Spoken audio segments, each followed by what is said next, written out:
সাজুগুজু করার সুযোগ যখনই আসে তখন কিন্তু আমি সেই সময়টাকে মিস করি না, মানে সেই সুযোগটাকে মিস কখনোই করি না।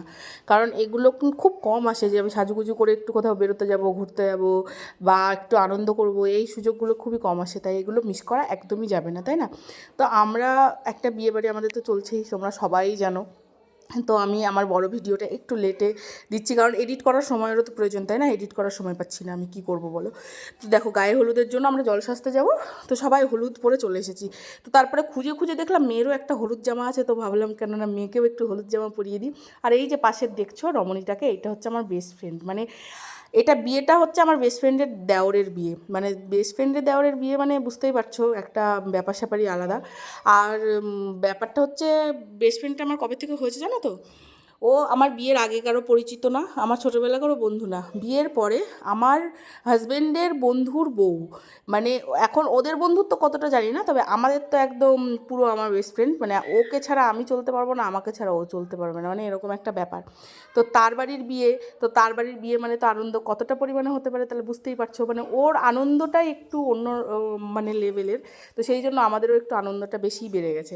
তারপরে তো নাচ মানে হতেই আছে।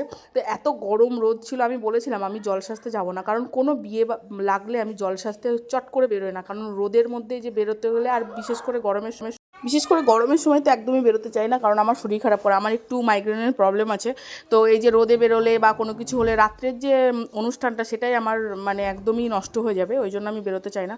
তো কিছু করার নেই, আমার বান্ধবী রাগ করবে বলে আমাকে বেরোতেই হয়েছে সেই দিনটা। কিন্তু দুপুরবেলায় এসে আমার এত শরীর খারাপ, এত মাথা যন্ত্রণা, মেন মাথা যন্ত্রণা করে প্রচণ্ড পরিমাণে। তো আমি এসের থেকেই শুয়ে পড়েছি, যদিও ওরা সকালবেলায় বেরিয়েছিল, মানে সকাল 9টার মধ্যে বেরিয়ে পড়েছিল জলসাজতে, তবুও এত রোদ মানে এত গরম কি বলবো, মানে পাগল করা মতো গরম। একটু একটু গরম হলে মানুষের হয়, কিন্তু এত পাগল করা গরম হলে পারা যায় বলো? আর যা রোদের তাপ, সবাই দেখো ঘোমটা দিয়ে আছে, মানে ছাতা নিয়ে আছে, ঘোমটা দিয়ে আছে। আর আমি ছাতা নিয়ে গেছিলাম একটা, আমার মেয়েকে দিয়ে দিয়েছি, মানে মেয়ে ছিল যদিও বেশি করে নিয়ে, ওর পাপার কোলে ছিল। তো পাপার কোলে থেকে তোমার একটা ছাওয়া জায়গায় দাঁড়িয়েছিল। আর আমরা ওই পুকুর পাড় থেকে সব নিয়ে আসলাম। আর এইটা হচ্ছে আমার বেস্ট ফ্রেন্ডের মা, মানে এত ভালোবাসে আমাকে, মানে ওদের ভালোবাসা পেয়ে না আমি ওদেরকে ছেড়ে মানে থাকতেই পারি না, এরকম একটা ব্যাপার, মানে কোনো কিছু লাগলেই না ওদের কাছে চলে যেতে ইচ্ছে করে বারে বারে। তারপরে তো আমাদের এই যে নাচের সিজন শুরু হয়েছে, মানে নাচ নাচ বাপরে বাপ, নাচতে পারবো না তবুও নাচ আমাকে কোমর দোলাতেই হবে, মানে একটা হয় না ব্যাংক পার্টি বাজনা বাজলে, মিউজিক বাজলে, বক্স বাজলে না, মানে কোমরটা আপনা আপনি দুলে যায়, মানে কী করে বলবো তোমাদের, কী করে বোঝাবো। নাচতে কিন্তু পারবো না, অর্ধেক রাস্তায় হাঁপিয়ে যাই, ঢুকিয়ে যাই, যাই হোক না কেন, কিন্তু নাচতে আমাকে হবে, মানে একটু হলেও নাচতে হবে। তো সবাই ধরাধরি করলো এ করলো, তো আমি ভিডিওটার জন্যই আরও নাচটা করলাম। তো আমার মেয়ে দেখছি এখানে এসে দাঁড়িয়ে আছে, মেয়ে ঘুমিয়ে পড়েছিল, তারপরে আবার উঠে পড়েছে। আর এদিকে আমার বান্ধবী তো তো একটুও নাচেনি, তো আমি ভাবলাম রাস্তা দিয়ে যেতে যেতে ওর সাথে একটু নেচে নিই। তো দেখো, বৌদি হওয়া কি অত সোজা কথা নাকি, তাই?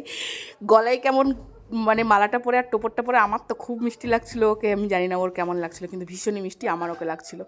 তো যাই হোক, আমাদের এই যে এত বড় মানে একটা নাচের দেখে নিলে তোমরা, তো কেমন লাগলো তোমরা অবশ্যই জানিও। আর নেক্সট ভিডিও খুব তাড়াতাড়ি আসবে। Thank you so much.